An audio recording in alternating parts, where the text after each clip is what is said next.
Hello guys, sa mapagpalang hapon po ulit sa ating lahat. Kayo po ay nasa Munting Hardy ni Sir Mio Vlogs. And for today's update and for today's video ay ibabahagi ko po ang isa sa mga significant at lucky benefits ng isa sa mga halaman na considered lucky feng shui house plant. Ito po yung tinatawag na devil's backbone. When it comes to gardening, guys, ang mga halaman po ang siyang nagpapatotoo sa malalim na kahulugan at simbolismo ng kanilang kagandahan. Ang mga lucky plants din po in particular have been cherished for centuries for their association with good fortune, wealth, and prosperity. Isa nga po sa mga halaman na siyang nag-capture ng aking attention at attention din po na napakarami is yung tinatawag na devil's backbone plant. Ito po siya, guys. So napakaganda pong tignan at ang halaman na ito is napaparami po sa pamamagitan po ng stem cutting lamang po. At we have to be very extra cautious and careful dahil kapag nasugatan po natin ito is naglalabas po ito ng dagta na kulay puti at yun po is kung sensitive po ang inyong balat sa dagta ay might as well na kapag nalagyan po tayo is talagang hugasan po natin siyang maigi.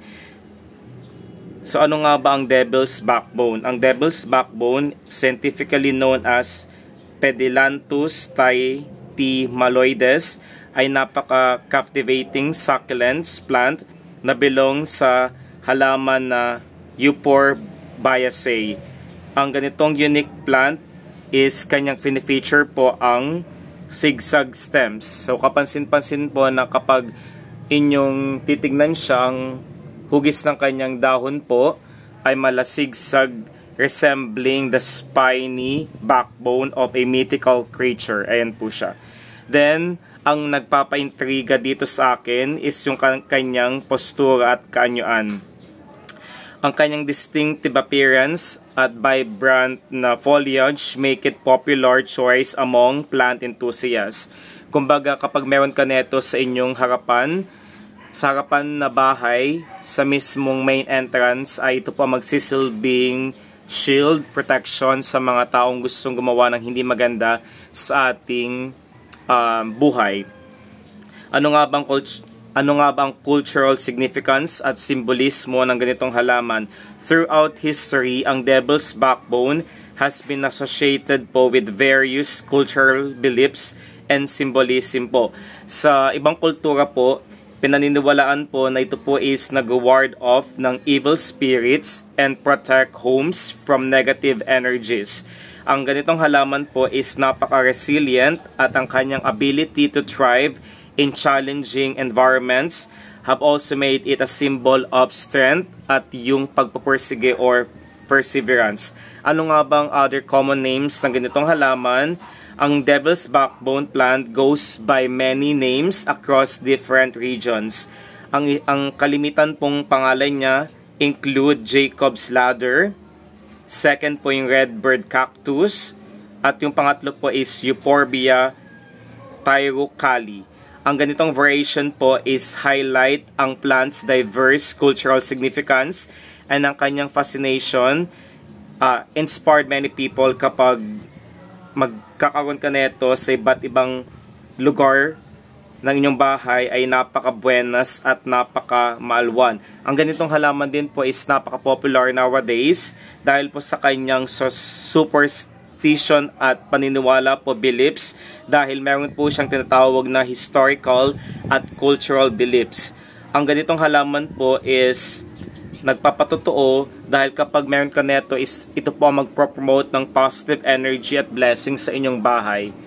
Since madali pong alagaan, ang ganitong halaman po is tunay na napakaraming mga plant enthusiasts po ang siyang may kakayahan po para paramihin ito sa pamamagitan po ng stem cutting. Ang devil's backbone po has found its place in numerous cultural superstitions and beliefs around the globe.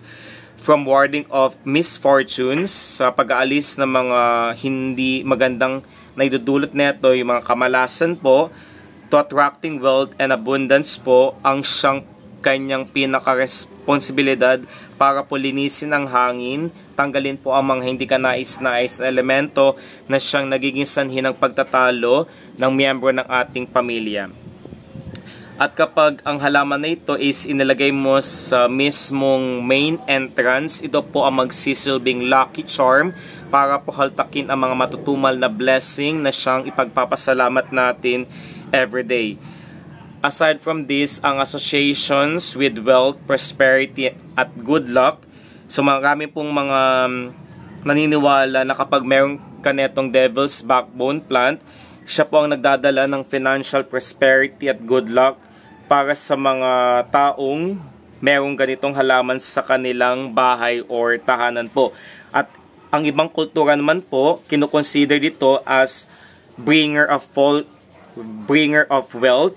At meron ka neto, so place this prominently in your home and offices to attract more fortunes sa ating buhay. Ang kanyang unique shape po ng kanyang dahon is also nagre-resemble ng pera, further adding to its association with financial well-being. So since ang kulay po niya is green, pumapalo po siya sa light green to dark green, ito po ang sumisimbolo ng pera. Ang kulay po ng pera po or ng salapi ay green. Dahil yun po ang sumisimbolo ng nature, dahil napakayaman po ng nature sa pagbibigay sa atin ng mga blessings sa ating buhay. Ano nga bang kanyang role sa larangan ng iba't ibang kultura? Ang devil's backbone po has become integral part of various cultural practices and traditions. In some regions, this is customary gift. Binibigay po siya as gift bilang regalo po sa mga newlyweds as a symbol of good fortune and a prosperous future. Additionally rin po, certain rituals and ceremonies incorporate the devil's backbone plant to invite positive energies and blessing into people's life. Kung kaya naman po talaga, hindi po kayo magsisi kapag meron po kayong ganitong halaman dahil napakadaming lucky feng shui benefits na ganitong halaman sa ating buhay. So, ang ganitong halaman ba ay considered lucky? Sa mga nagtatanong po, yes, ang devil's backbone plant is widely regarded as a lucky plant due to its association with wealth, prosperity, and protection against negative energies po.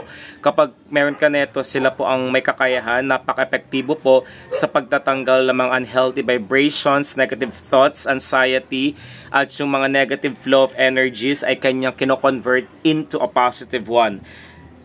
So, paano siya nagdadala ng kaswertihan at ng kasaganaan sa ating buhay? Ang ganitong halaman po is pinaniniwalaan po na siyang nag-attract ng positive energy at financial abundance. So, kung kaya naman po, kapag meron ka neto, sila po ang magdadala sa atin ng kagalakan, maalwan, siksik, liglig na gumapaw ng mga blessing sa mismong may-ari neto. So, ang kanyang unique appearance po ang sumisimbolo at naghahaltak ng good fortune sa ating buhay. So, sa mga nagtatanong din po, pwede din po ba siyang ilagay indoor, outdoor? Mas better po, mas swerte po kapag ilalagay natin siya sa indoor. So, ang devil's backbone plant po is nag-thrive siya in both indoors and outdoor, making it suitable for indoor gardening enthusiasts. Kapag inilagay mo siya doon sa strategic locations within your home or office, can invite luck at positive energy into your space. Yun lamang po ang aking research, guys. Base na rin din po sa aking experience. Maraming salamat sa walang sawang pagmamahal at suporta. Ingat po tayong lahat. Ito po yung tinatawag na devil's backbone. Napakaganda po, diba, guys? Ayan. Ingat po tayong lahat. Paalam po.